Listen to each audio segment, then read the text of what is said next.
your life is on the line and you know that you're on an oxygen tank and they're going to put two in your head, see what you do.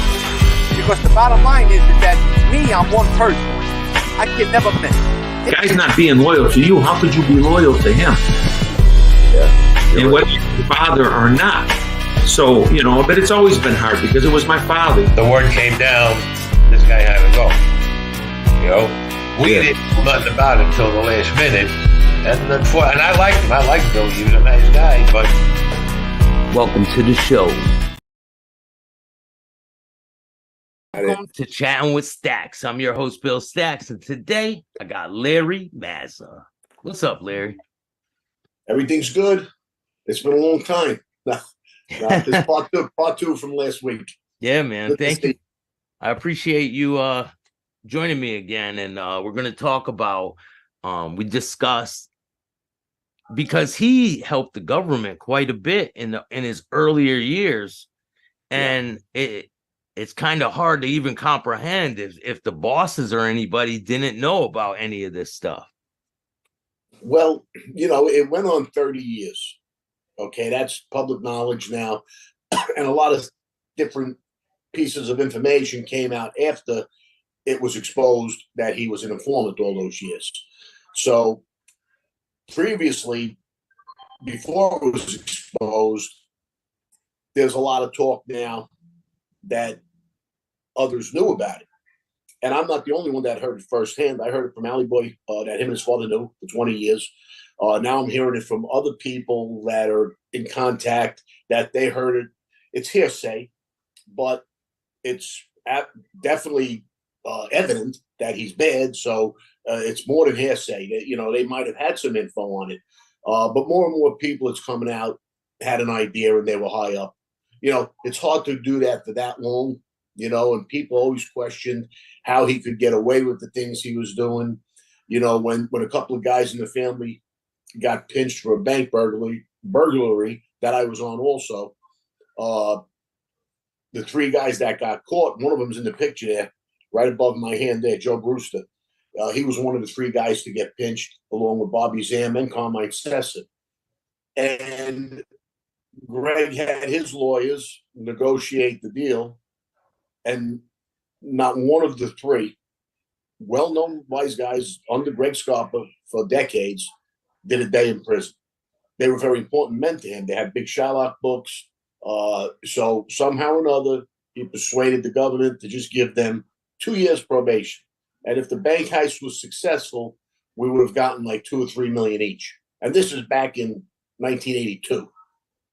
So, yeah, and maybe more. You know, that was like a minimum, $2 to $3 million split, you know, 8 ways, including the family would have had it in. There was about 8 of us on it. So that plus all the hits he did, you know, and got away with. When he got pinched for credit cards, he spent 4 hours in the office in the World Trade Center. I'm thinking it's the Secret Service office. Find out later it's the FBI office. They had nothing to do with the pinch. Why was he there? Again, I'm a kid. I was a little naive. I didn't really think anything about it. He spent 4 hours and then walked out. Didn't hear anything about bail. Didn't hear anything about returning to court. And me and Linda picked him up. Took him home. And he said, it's all going to be worked out. You know, lawyers or whatever. I'm thinking this guy is just brilliant. He's the biggest, smartest mob guy ever. And he was up there with them, regardless of what he was smart and he knew how to play, obviously, deviously smart. And so, you know, everybody starts looking at those things. His own son questioned it. How the hell did he get away with all that? How, when the big pinch came on the drugs, when Greg Jr. got into the drugs, and it's in my book, it just went rampant with that business. All the cameras, all the films had all the guys going to Greg's house, Big Greg's house. It was known that Big Greg was the boss of that crew. Everybody knew it. The government knew it. Everybody knew it. So how come when the pinches came down, he's the only one that didn't get pinched? His son gets pinched, charged as a kingpin, which really the father was the kingpin. And the kid took the hit. So think about that. How is he not on the head of the indictment? So again, nobody can really question it. But here's something Gregory told me it's heartbreaking to hear. Heartbreaking. He's on a visit in Lewisburg. Greg goes to see him. I was there, but we always walk to the candy machine, me and Jimmy, give the father and son some privacy to talk for 5 minutes. Then we come back, then we go get coffee. Not the whole time, but just to give him some time. And in that conversation, Greg told me he leaned up close to his father and he says, it's amazing how you skirted this. He says, thank God you escaped this. Like he's happy his father escaped it. You know what the father did? He says, I don't know anything about it. He was actually thinking Gregory might have been trying to get him to talk. I don't know nothing about that. So but you know what? And Greg Jr. said it, not me. He said, it takes one to know one. His mind knew how, an informant could, or a guy that's getting ready to turn, could start asking questions. And that's heartbreaking because Gregory did 35 years. About 14 of them in the hole. Never flipped, never made a deal with the government outside of the terrorism. And that's another thing we could talk about. He's no rat. That if you call him anything you want but that, for giving he's trying to protect the United States. We're innocent, right? And it's been done over and over in this country. Luciano did it. Meyer Lansky did it. Meyer Lansky did it with the Jews, with the Germans when they were sending in some kind of communists back in the 40s and 50s.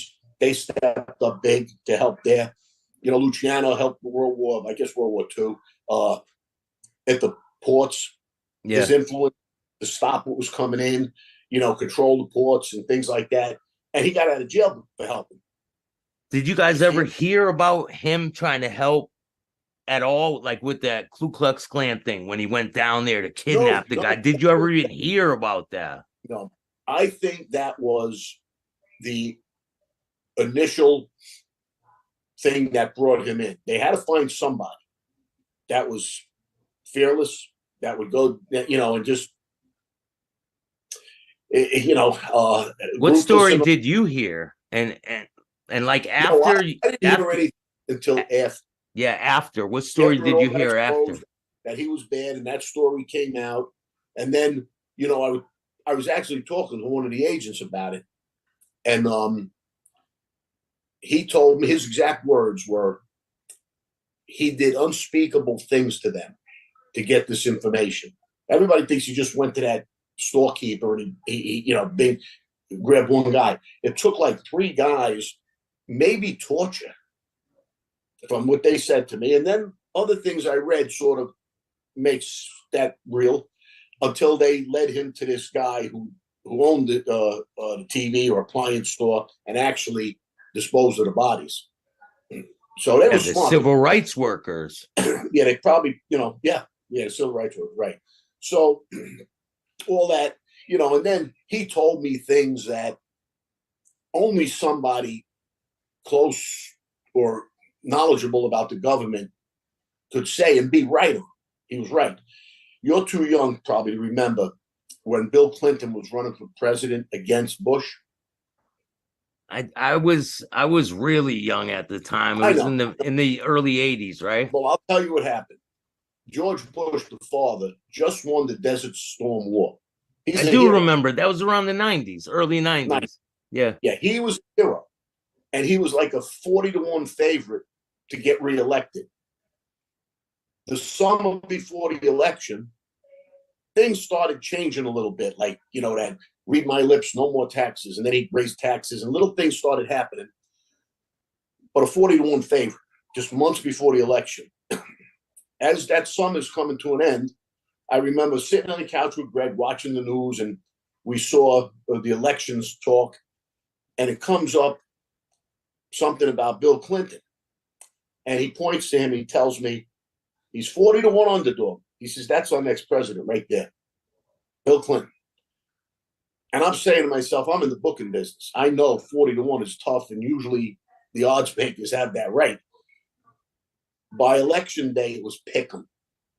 It was even money. Something happened within the government it's like insider trading. Somebody knew. Yeah.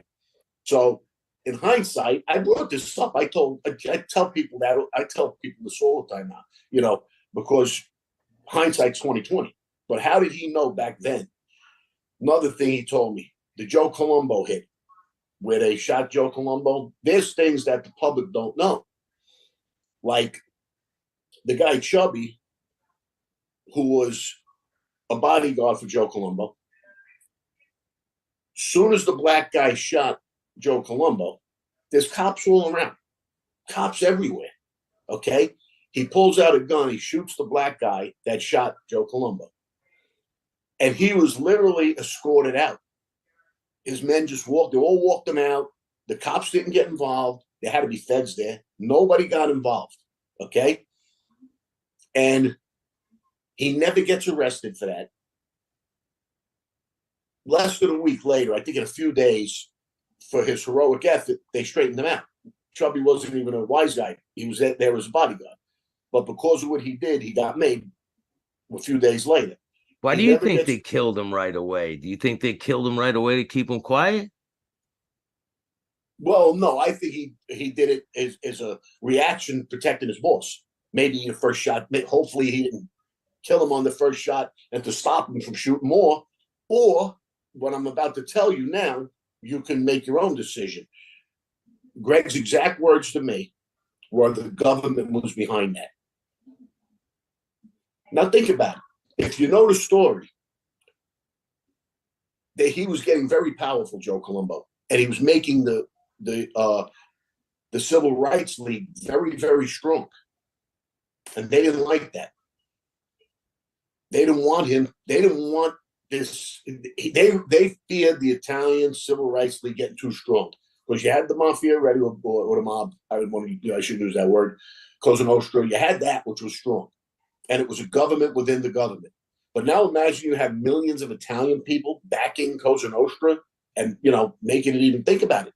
So he told me that. Whether people could say I'm making it up, I don't really care because there's no reason for me to make it up.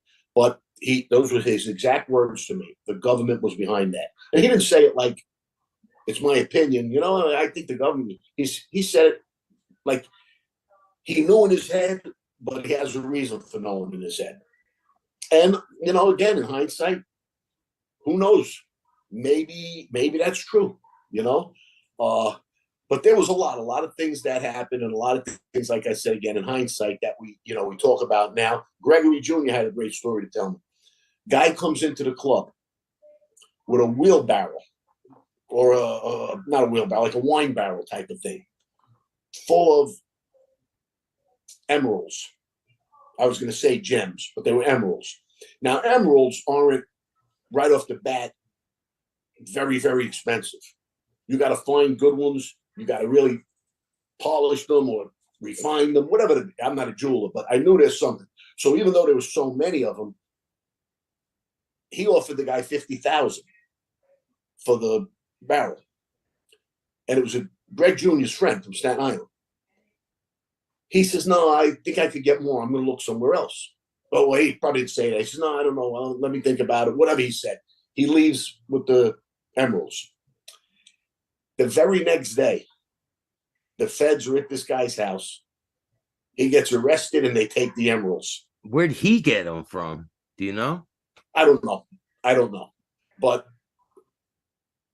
so Gregory, he told me just recently, we talk about this stuff all. He says, I could never say it to my father, but I was wondering, did he make the call? I mean, how many people knew? He went wherever he got him. He brought him right to there and left. The next day, he gets pinched with the emeralds. That's wild. Yeah. So, but nobody was going to tell Greg, would you, Next thing you know, he has emerald rings and shit, right? Yeah. He might have just moved it along. Where the feds might have took it and gave it to him to sell. They used to do that with cigarettes. My Uncle Albie used to do the cigarette runs from the South, and it was lucrative.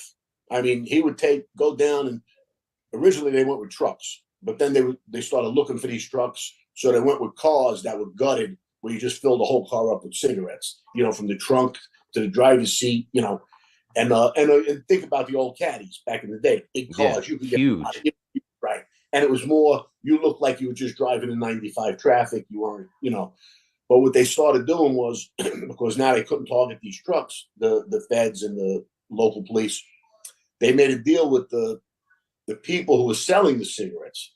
They said, make the sale. So let's just say it was 1,000 cartons. They were getting the cartons for again, you're talking the 70s, for $1.50 a carton. They were bringing them back to New York and selling them for maybe $8 a carton or $10 a carton. Okay. So 1,000 cartons is $15K. They would pay the guy in the store $15,000. The cops said, you could keep the money. Tell us where the cars. They would get the cars, and then we'll return the cigarettes to you to resell. So now that guy was making the score. You're selling it twice. Yeah. Yeah. So they but that's, I'm saying they could have possibly did something like that with Greg. Give us the and we'll get back to you and you can go get rid of him. Whatever. Yeah. So yeah. Was there any other times where he would come back with information like this guy's no good, and you're like, question, how do you know this? Like what? Several. During the war, especially. I'll get to that later on. But I had a collision shop, and my partner disappeared. To this day, I don't know what happened to him. Whether he got fed up, he, meaning Greg, or the guy got scared enough to take off. But he's disappeared. He's missing. His brother comes to see me, and I see him out there, and Greg calls me in the back room real quick. And he says, don't get any conversations with that guy. So I said, all right. I said, yeah. But the truth is, I was a little reluctant too, because I knew Eli was missing. Yeah. So I was already reluctant. I still don't know to this day what the whole situation was. But he takes me into the diner next door, and we're sitting down. He's talking about Eli. He says, Eli was so scared. I said, what's he scared of? We were partners in a collision shop. Now I'm playing dumb. He says, well, that time you hit him. So what are you talking about? You got the wrong guy. I never raised my hands to your brother. I never hit a person in my life. I said, I'm not that type of guy. He laughed like he caught on. I shouldn't be saying that. Then he tried a few more things, talking about it. We know where Eli is, this and that. I said, no, I wish I did, because my collision shop's going down the tubes now. So now he walks. He's a cab driver. He walks to the corner, turns left. I come up behind him, and I'm looking around the building because I want to watch where he's going without him seeing me. He probably walked 2 blocks. Where was he walking to? His office and his place was literally 5 miles away, So he knew something there. Maybe because, they knew Greg did it and he was gone. But that was a time. Then there was, different. Well, how about killing a guy right in the club and carrying him out in broad daylight in a Persian rug? Yeah, like when he shoots the guy, is there people around that can hear that shot? Are you guys worried about the cops coming? Yeah, and but never worried about any of that. Beatings were one thing, but that's different than taking somebody's life. Killing somebody right there and carrying him out in broad daylight. A beating's a beating. You could, whatever. But during the war, he was getting all the information. Now we knew we had some kind of connection. We didn't know if it was somebody on the other side or somebody in law enforcement, but even then, we're not. And we started asking, you got to let us know who this is in case something goes wrong, or in case something happens to you. Especially he had the AIDS and he wasn't going to be around too much longer, we thought. And he would laugh in good time. I'll let you know when the time is right. So we got the code, the secret code for the scanner that only the task force and the FBI should have had. Nobody else gets that. It's it's like picking 5 numbers out of the air. That's the random code. They just put 5 numbers together. You can't figure that out. So he got that code. We got information where our enemies were constantly, and one of them backfired because it was the wrong address. Okay, and we went to that address, and it was wrong. So he called up who turns out to be the FBI agent DeVecchio,